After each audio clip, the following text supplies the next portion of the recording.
Alright guys, how's it going, and welcome to the third episode of this 5 Minutes With series. Today we are joined by long-time Burton Albion fan and TouchFM's pie man, Dave Child. I think I've got my breath a bit now, I do. Side on view, you know. Thanks, yeah, pleasure to be here. Yeah, okay, so like I said, we're with Dave today. We're going to be asking him these questions that we've been asking everyone else so far in the series. All two of them. Obviously we've already done Josh Murray and Anton Williams. You can check those videos out in the description down below. But now we'll get straight into the video and see what Dave has to say. Well, first and foremost, I'm probably going to be the oldest person that you actually interview. Maybe not. 50 years this will be this season watching Burton Albion. So, yeah, I've got quite a few memories to say the least. Good ones. Yeah, I hope. So we'll jump straight into the video. So Dave, which team did you support as a child? Well, it sounds a bit corny, but Burton Albion. Yeah, my dad took me to see Derby County. But funnily enough, we didn't like that too much, so it was cheaper and it was over the road at Eaton Park, and we lived in Horniglow, so he took me down to see the good old Brewers, aged 11, which is a long time ago. And when can you remember the first match that you went to? Absolutely no. I don't know who they played. We definitely played in yellow. That narrows it down. I was really only there for the soup and the sausage roll, so I actually kept checking my watch to see when my dad was going to take me to the little railway hut, which was the T-bar over there. Obviously slid the door back and a waft of hot sausage rolls. See, it was food even in them days. So I haven't got a clue about the match, but it was all right. It was a good atmosphere. So no pies, just sausage rolls back then, Dave? Or... There was only 11 there, so I was sort of working up to pies. Yeah, sausage roll and soup. Even in those days, the food was very nice. Yeah, definitely. So, what is the best stadium that you visited and why? The best stadium I've visited? What, with Burton Albion or generally? Generally, could be at a concert. Well, no, you've got the best stadium I've visited. I would say the first time I ever went to Wembley Stadium, the old Wembley Stadium, was in '87 when Burton played there. Obviously we drew 0-0, but it was an incredible occasion because I went with the whole of my family. My mum never went to a football match, but she did there. Obviously I went with my dad as well. So that was very enjoyable. Manchester United, we're bound to say Old Trafford. Yeah. So I suppose they're the best two grounds. I enjoyed them both for different reasons. As a fan, down at Wembley it was great, and certainly at Old Trafford. In my wildest dreams, I would never have thought that I would have done a full 90-minute commentary on Burton Albion against Manchester United at Old Trafford. It was good here, but it was even better there. Yeah. Pity we didn't have a goal to talk about, but hey ho. At least we had a goal in the fixture. What would have been the season just gone by. Does that make up for it? Or? Very much so, yeah, because I could cheer that one properly. Yeah, I think we were the one of the few teams that had actually scored at Old Trafford at that point. Even though it was a consolation goal, we didn't disgrace ourselves in any way, shape or form. And yeah, we were right behind that goal when it went in, so it was even better. If you could have played for any team, who would it have been? Bit of a silly question. Well, yeah, you know, you always want to play for your country, but that's never going to happen. The school team was okay, but they took the time making their mind up on me. But yeah, Burton Albion, to play for your hometown team, I think is the greatest thing. So yeah, I always felt that many years ago, a lot of the players that were in Burton's team actually came from the Burton area.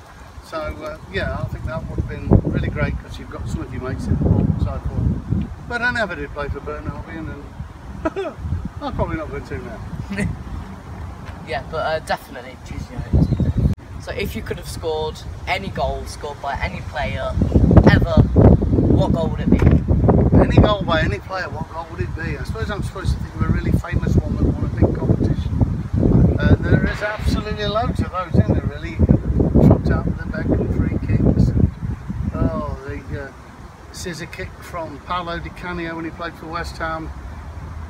But I'm going to go for Phil Edwards' goal at Cambridge. You know the one I mean. How did that go in? He doesn't know. Wow, that was an incredible goal. Yeah, it was a goal we needed badly at the time. And let's be fair, Phil did score his fair share with headers, but that had to be the best goal he ever scored, and probably one of the most important. So at that point, I wanted to be, without the accent, Phil Edwards. definitely. And at the Sorry, time, Phil. and at the time, of course, that was crucial goal, like you said, goal. Yeah, to pretty much win the League Two to go up as champions. It was a wonderful day, it really was. But that goal, we really needed it. There was obviously the shenanigans with the penalty and the goalkeeper, and you know, you could go for the winning goal, but yeah, that one from Phil Edwards, yeah, will stay in the memory for a long time. It's hard to disagree with that. Who's your all-time favourite footballer? Oh dear. Again, you could have quite a great list.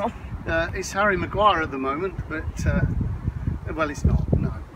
All-time favourite footballer. Played for this club. Played more times than anybody else for this club. Was just wonderful. He's not a bad builder either, to be perfectly honest. Still does the job. He knows who he is now. Darren Stride has to be. He was a brilliant captain. He's played in every position for the club, and I mean every position. He's played in goal, as full-back, centre back, midfield. He's played up front. Yeah, just a wonderful, wonderful servant. Not the most technically gifted player. He wouldn't go on a mazy run and beat about 5 or 6 players. No, but he'd always be in the right place at the right time, and you know, one of the best teammates you could ever have, and certainly the best captain. So Darren Stride gets it from me. And would he be your favourite Brewers player ever as well? I think he would, yeah. There's quite a few that would get that accolade. Even players that played nowhere near as long as Darren.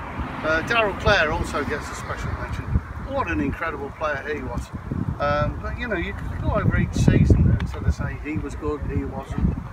Aaron Webster, what a lovely fella he is. But no, Stridey gets the nod for me overall, among all of them. Yeah, definitely.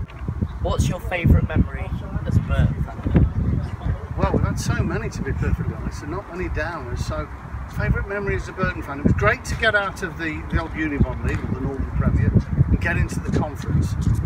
We thought that was good, but to get out of the conference into the Football League at Torquay, it was a bit of a bizarre sort of afternoon, because we didn't win that afternoon, but we still got promoted. So yeah, we've got a good record, Burton, of being away from home, yet still winning promotions. We mentioned Cambridge already, but Torquay was great. We all stayed over, and yeah, we're 2-1 down, and we're watching Cambridge's result, strange enough, that afternoon. And yeah, final whistle goes. You know what?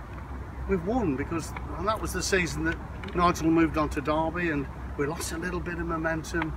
We thought we were going to walk the league. We didn't. It was a bit, well, close at the end, but we still went up. So absolutely great. Nerve-wrenching right to the very end, but we got there. Yeah. On the contrary to that, now, what's your worst memory? Worst memory? There's not a lot to pick. Well, there's not a lot. You know, you could say, oh, the relegation. Yeah, well, maybe. I can't really think of too many bad memories. You're disappointed when certain players go, but no, I honestly can't say that I've got too many bad memories. And going back to being relegated last year, you know what? That was one of the best days of my life. If that wasn't the best away trip, in my opinion, I just think Preston was marvellous. That was incredible. The fans were fantastic. The atmosphere was good. We went to that game probably not expecting anything out of it, but nearly getting what we wanted. The Preston fans that came up to me after the game while I was trying to put people back on the coach, well, they were okay. They just wanted to show where the coach was. But no, it was great.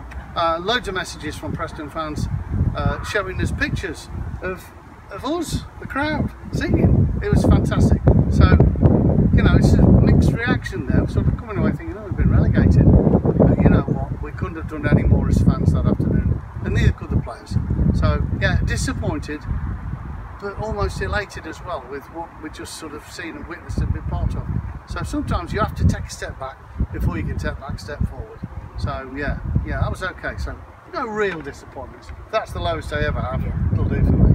And also, of course, you mentioned about the fans doing the club proud, and there was a lot of Preston fans on that day saying how for them we'd probably been the best away fans of the season. Yeah. Especially when which is pretty incredible when you consider that some of the clubs in that league still, like you've got Leeds, you know, Villa, these massive away followings. Quite impressive. So I guess you could also say, whose result will I watch out for in the Championship next season? It'll be Preston. You've got a bit of a soft spot for Preston. Great respect from them, and enjoy the day out, even though we did get one. What's the furthest you've travelled to watch Burton play? The furthest I've travelled, the furthest I should have travelled to watch Burton, I should have flew back from Italy when my daughter was getting married back in 2014 to watch the playoff final. What a thing to own up to. I missed our second ever trip to Wembley and we played Fleetwood to walk my daughter down the aisle. It was a cobbled street actually in Italy, but it was brilliant. So that was the ultimate sacrifice. But they were saying, do you want to fly back? And no, I'll give you away. No transfer free, it was a free one. So, so I actually stopped there and I desperately wanted us to win, but I thought, I better not do it because I'm not there. But we lost, it was 1-0, but hey ho, I think it was a long season. So that would have been the longest I've travelled. But I remember way back in the day when Nigel first came to the club, the first trophy he ever won was the League Cup. Thank you. You see that Pete, dressed in an Albion kit? Yeah. Getting in the spirit. So it was the League Cup. We got Hastings, two-legged affair. So I drove down with some pals to do my commentary in the good old days of TouchFM to Hastings on a Tuesday night and back. But we won 3-1 and Connor scored twice, and then we won of course up here and Nigel won his first trophy, the team did, Nigel as manager, so it was quite wonderful. So Hastings, never been since, no plans to go, but there we are. That was the one. You'll take it? Yes. Apart from Burton, is there any club that you really respect, and why's that? Got a soft spot for West Bromwich Albion. Again, back to my daughter, the chap she married, Ben, lovely fella, supports West Bromwich Albion. Went with him a few times, ended up going with him more regularly when West Brom were at home. Thoroughly enjoyed it. Very easy to do because I soon picked the chanting up. I mean, Albion, I knew the words. So yeah, they're like a giant Burton Albion. They are a little bit sad that we couldn't stay up because my two Albions would have played next season against each other. No prizes for guessing where my colours would have been. So West Brom for me. So finally, Dave, obviously 2 new signings made what would have been almost 3 weeks ago for the people watching, but just a few days ago for us. Do you think that using obviously Templeton and Fraser, how do you think the next season's going to go? Well, I just look at Nigel. Obviously he must have a holiday villa in Scotland somewhere, Nigel, because he seems to be up there watching players all the time. But he's got a great track record of picking players out of Scotland. Jackson Irvine, Liam Boyce, quality. And if you go back to his Derby days, again, Connor Salmon to a lesser extent, but you know, it's an opinion thing. But Johnny Russell, Craig Bryson, these are all good lads taken from Scotland that have come down here that have done very well. So why should we have anything any different with the 2 that he signed? So it's bodies in, we boosted the numbers. You know, you've got to remember where we've come from, our roots. So Nigel has to be careful with the finances we've got. We've got to look at Aston Villa, the mess they're in. We've not got those resources, but if we can pick a diamond and polish it, as in the case with these Scottish lads, why not? So I think the 2 lads he's brought in are absolutely spot on, and if the conversations we've had with some of the Scottish fans are true, then can't wait to see him play. Yeah, especially saw a video on Twitter actually, I don't know if you might have seen it, of Scott Fraser banging a free kick. What a free kick that was! Yeah, just to prove what he can hopefully put out on this Pirelli pitch. The goals are the same size, aren't they? You know, hopefully. So that's it, same shaped ball, so why can't he do it for Burton? So I'm looking forward to it. So yeah, I think they're 2 very good signings. Definitely. Okay, so Dave, thank you very much for your time. I thoroughly enjoyed interviewing you today. And of course, thank you very much for watching this video. And we'll see you guys next time. Thanks, mate. He's got nowhere, but we don't care. Andy, gone.